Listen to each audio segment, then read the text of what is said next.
انجینران ساینسدانان فارغېږي همدغسې نظام ده.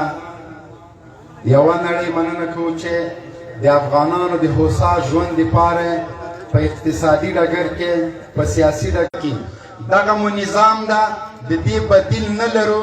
د همدغه نظام دپاره ځوانانو قربانۍ ورکړي دي. د نظام د اصلاح دپاره به ټول علما نظام ته مشوره ورکوي. ولس به د نظام تر څنګ دغه نظام موږ ته د پلار حیثیت لري. همیش دپاره له نظام نه ملاتړ وکړو.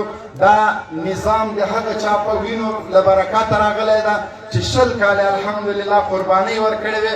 د قربانۍ ثمره دغه شوله چې نظام مو ترلاسه کړه، خپلواکي مو ترلاسه کړله، او الحمدلله دغسې جلسو کې علما دي د هغوی له